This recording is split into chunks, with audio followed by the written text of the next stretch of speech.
world as if it's happening against a grid. I swear this channel is just going to evolve into the wind in the trees. And it'll have been a beautiful progression.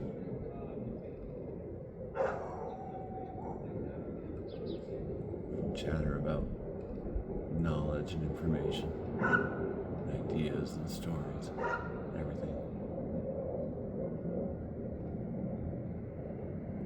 It's just the wind in the trees.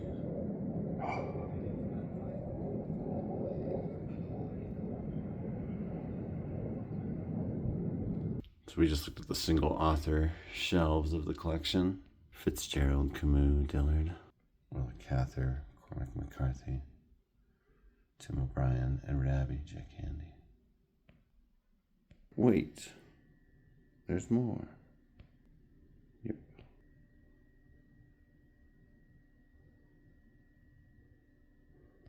Let's go P.G. Wodehouse. That's where we were just talking comedy. Jack Handy. P.G. Wodehouse. So, this would probably be a good place to start. Jeeves Omnibus. P.G. Wodehouse's most famous characters are Jeeves and Wooster. Jeeves, the personal manservant of a sort of idle rich playboy type named Bertie Wooster, who's part of like the private clubs. But Bertie is hilarious. He narrates most of the stories, almost all the stories, except one. And Jeeves is pretty smart, but Jeeves also likes to bet on the racehorses and goes along with a lot of Bertie's schemes. And Jeeves has a very reductive idea of the world. Everything comes down to the psychology of the individual. Prisma, what's up, Kitty? How you doing? So, okay. So, Jeeves. This great BBC adaptation of the Jeeves and Wooster stories with Fry and Laurie. Stephen Fry and Hugh Laurie. Great performances. They're just great characters. I mean, their chronology gets a little strange as they go on, as time passes and they don't seem to age. And world events change around them. Some of the World War II era stories are a little strange in that way. But that's cool. This book has 2 complete novels and 10 stories. An Escalante, Utah brochure. This place keeps coming into my life. I think I bought this at Bookworks a long time ago. Here's a different omnibus, Life with Jeeves. Some redundancy between these two. They both have the inimitable Jeeves. But this one also has Right Ho Jeeves and Very Good Jeeves. They really do all blur together. The stories do pile on stories. This is a different character, but my name is Mike Smith, so this title's crazy to me. Mike and Smith. P. Smith is pronounced just Smith. The P is silent. Mike and Smith. What?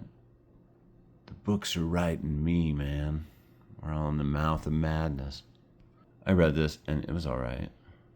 Wodehouse himself admitted in interviews that he had different gears of quality that he operated in. He's like, when I write a Jeeves and Wooster story, I really try to do my best. With some of the others, Wodehouse is great. Here are 3 biographies of him. This one's kind of beautiful and old. Oh, yeah. 1971.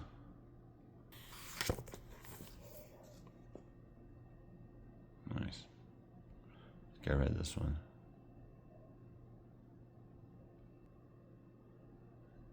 The guy understood how to make people laugh, how to create memorable characters. All the supporting cast are funny in his stories. I read this one a long time ago. It's pretty good. Wodehouse at War. So Wodehouse was a spy during World War II and sent coded messages to the Allies through his stories that were published. Crazy stuff. This is about that. Oh, this is a crazy series of discoveries here. So this book was given to my mom on her birthday. Happy 44 to the one I adore and hope to have forevermore. Love, F. So my dad gave this to my mom. She's dead now. He has dementia. There's a poignance to this. But then the poignance continues. Check this out. Hi, Lan, a Wodehouse fan. Hi, Lan, a Wodehouse fan. Dad gave me this for my birthday. Thought you might enjoy it first since you have a little time on your hands in Forest Lakes. It looks excellent. Let me know. M, Mom. That's French for love. My mom's idea. Whoa. Even this worrisomely discolored corner is not enough to make me get rid of this book for that. That's crazy. This is a family artifact. My sister is dead. My mom is dead.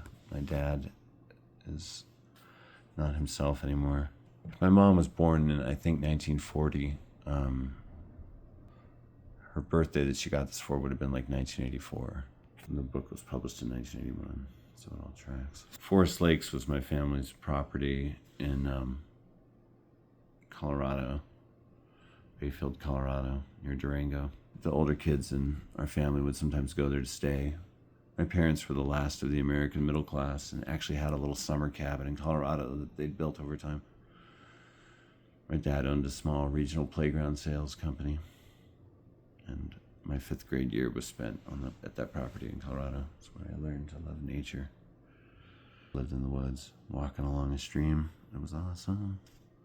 To quote J.D. Salinger, don't ever, Holden Caulfield, don't ever tell anyone, don't ever tell anybody anything. If you do, you just end up missing everyone. But little ephemeral notes and things like that in books can really hit home sometimes. I can't count the times that like the wind has been knocked out of me by something I found in a book.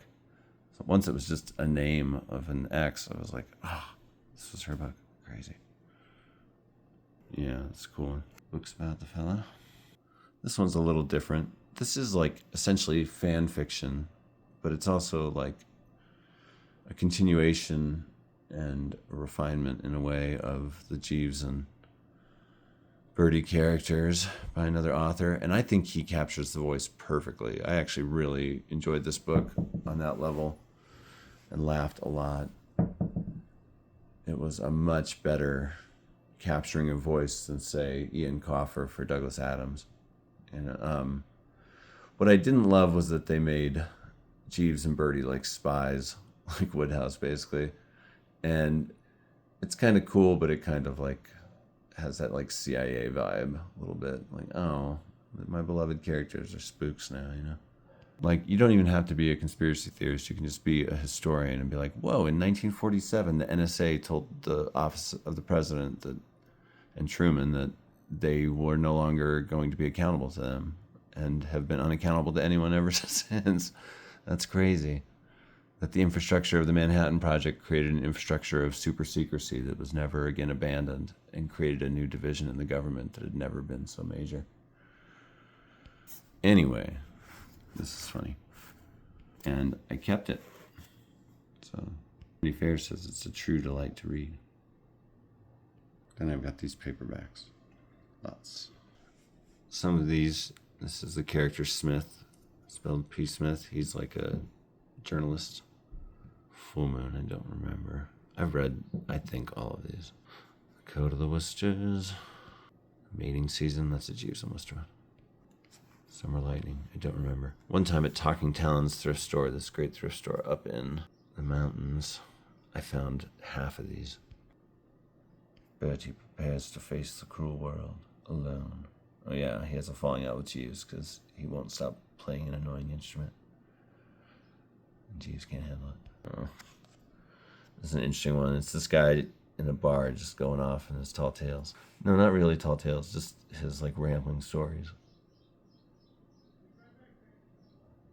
Another one with that character, Mr. Molnar. I remember, and he loves cats. I read a Mr. Molnar one that was very funny. Another Smith one. Kind of like how that tag looks on there. That'd be a good cover to blow up to poster size. Wow, what a period paperback. That's great.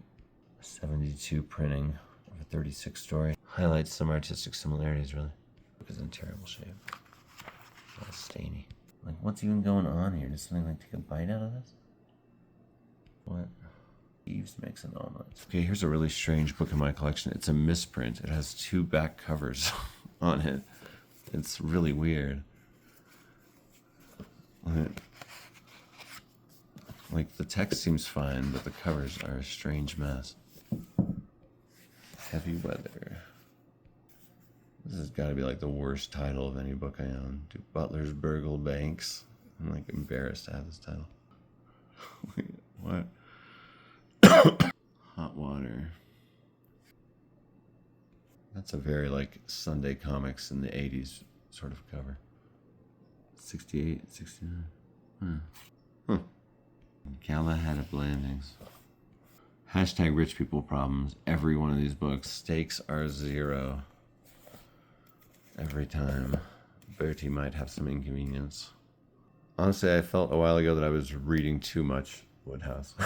I was like, well, because it's not like the kind of high literary work that is going to like affect you like Dostoevsky or something is going to. I mean, but there is depth there and the ability to make people laugh and return again and again and feel comforted.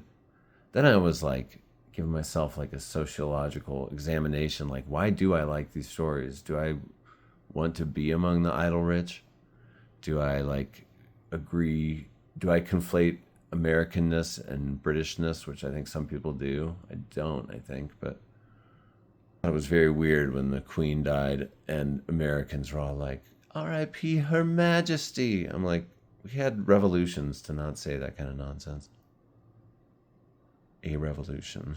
But it made me think, like, for a lot of people, the mission of America is like a mission of like whiteness, of a very specifically British sort of empire. Like, my then wife and I were talking with people and we were like, yeah, our favorite comfort reads are, mine is P.G. Wodehouse and hers is Jane Austen. And both of those are like, I don't know, very British, very rich British too. Interesting. I don't know. Who knows? We're all indoctrinated into various cults of modernity, nation, etc. America really is a patchwork country. As much as I enjoyed Moses Coit Tyler's A History of American Literature, I recognize it was just literature written in English by people of British ancestry. I've often thought of writing an anthology of Albuquerque or the Sandias, probably the Sandias, and I would start it with petroglyphs. You know, just have photos without words of petroglyphs and pictographs for the opening chapter. Because that's words of another time, you know. Speaking of local history, this is a brick from the Tonke brick factory at the north end of the Sandias, where this famous clay came from. The pottery was made up until the late 1500s in that area. Spanish contact pretty much ended native presence there. It really affected settlement groupings every time there was Spanish contact, because they were like, we've got to band together or be in a different place. But from like 700 to 1300 and then to the late 1500s, there was a pueblo at Tonke there. At one point it was the biggest in the area, multi-stories, like 4 or 5 stories. People died, they were put in their room in a fetal position with all their possessions, and it was walled up and never used again. And so the place became a beautiful sort of graveyard too. But when the place was excavated at different points in the 30s and 60s, aside from an amazing petroglyph site called Ceremonial Rock that I love, it's just incredible. It features a wall of souls with hundreds of faces. So many interesting little bird figures that are similar to the ones that have been seen on the pots from all around there. It was at Tonke Pueblo that I found an inscription from the 1581 Chamuscata Rodriguez expedition and became the most famous I've ever become in my life. I've never told that story on this channel. Yeah, I was looking for cowboy glyphs because I had seen some in this area, ranching brands and names carved around them and so on from the early 1900s. And I saw this wall of interconnected crosses and the name Juan de Santa Maria. And I found this like light, like the inscription was the exact same color as the surrounding rock. There was really, and so it was like so hard to discern it. I just saw the right angle of sun looking for it. Anyway, it made the whole front page above the fold of the Albuquerque Journal. This was in 2015. Inscriptions may date to 1580s, and then the rangers at El Morro said that if verified, they would be the oldest European rock art inscriptions in America, because they currently had the oldest from 1605 from an Oñate expedition through there. As Tony Horowitz points out in his book A Voyage Long and Strange, Oñate could have put his name anywhere on the rock there at El Morro, this big island of rock that stands out of the desert. But he put it right over a panel of Native American pictographs. Jeez, dude. But the inscriptions I found were from the 1581 Chamuscado Rodriguez expedition, and Juan de Santa Maria was a Catholic priest. That expedition was half priest, half military. And all the priests peeled off thinking they would be fine and were immediately killed. In Juan de Santa Maria's case, he was killed while taking a nap under a tree and had a bunch of rocks placed on him. That'll do it. And Prismo has a lot of thoughts on Tonke Pueblo and Wodehouse. But that inscription story really grew. It got into National Geographic Online and USA Today. It's been mentioned in 2 books, The Gentle Art of Wandering and Forgotten New Mexico. But the Pueblo didn't like the publicity, and they didn't like that the Albuquerque Journal did stories on it and editorials. History should be a right to all. And they sealed off the land and would not allow a study to be done of it, even though a company had volunteered a full laser survey scan and 3D modeling of the site that would have been like $8,000 to pay for. Even though the BLM was really excited and the state historian, and it all just fell apart because of too much attention on it. And one of these days I'm going to write a letter to San Felipe Pueblo, or Santo Domingo, I think it was San Felipe Pueblo, whose land it happened to be on. I thought it was on BLM land when I found it, but it was like 25 yards over on Pueblo land, and so that's really stalled it. But still a really cool thing, and these bricks are really neat. A brick factory was built at the same site later on when a spur of the railroad, the Rio Grande Eastern Railroad, was built along there. And that brick factory really indiscriminately threw the remains of Tonke Pueblo into it. They're just like old pots, mummies, houses, whatever. They just threw it all in, and it all became part of the bricks, really. And you can read about that in the book Boys Albuquerque, because they go out and visit the factory when it's active. It's an old memoir. Anyway, so these bricks used to just be everywhere around the ghost towns at the north end of the Sandias that I grew up exploring. And I just never bothered picking them up because they were so common. And then over the years, they've been picked clean, and now you'll see them on eBay for like $40 to $60 or something. I used to see them around this alley in Albuquerque all the time near music venues that I'd patronize. And I was always aware that they had been used in the construction around there, because it was a common brick company in the 20s and 30s. Stamp bricks are kind of cool. And anyway, so I had a couple that I'd found around Hagen, the ghost town, and around Tonke. And then I had found a couple out near Madrid, New Mexico, in just this weird old creepy house. The same day I found this pit with manacles and a broken phone in it. But when the city of Albuquerque tore up the streets for this big bus project called ART, Albuquerque Rapid Transit, that just totally gutted the medians of Central, which is also historic Route 66.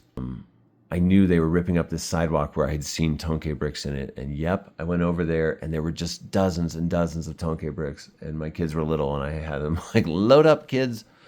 They were filling up their arms and any containers we had with Tonke bricks. That's where I got a lot of the ones I have now. But I only have kept the best ones over the years because they're heavy. I filled a box with bricks when I moved from the last place, so I just kept one box worth, a small box.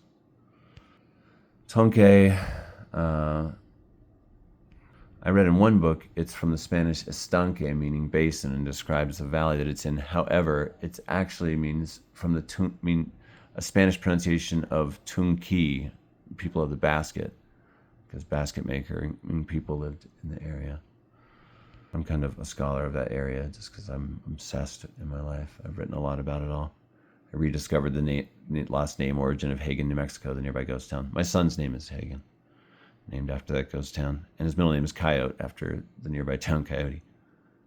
Anyway, that area is especially locked down now, Tonke, because the cast of The Maze Runner, The Scorch Trials, the sequel movie, was filming by Tonke and by Hagen nearby. And when they were at Tonke, they just like picked up pottery shards and took them with them, which is like a bad ethic. Like when you're on native lands, like just leave stuff alone. I think the exceptions are like if they're in a road and would be pulverized. That does happen sometimes, I think. Anyway, they went on the Good Morning America and bragged about it, and the tribe was not happy, and they really locked the site down extra after that. Well, okay, sorry for that digression about the brick that was on the same shelf as these books, but P.G. Wodehouse is amazing. You got to have people that make you laugh. I've maybe stepped back from him a little bit, but I love P.G. Wodehouse, and will definitely read more of him in my life. I'd read his whole bibliography sometime. That would be probably interesting. Maybe a redundant feeling, but interesting. All right. Well, take care, everybody. Thanks for watching. Prisma, tell the viewers what you think of P.G. Wodehouse. She likes it. She's into it. She thinks it's a good writer, she says. All right. See you, everybody.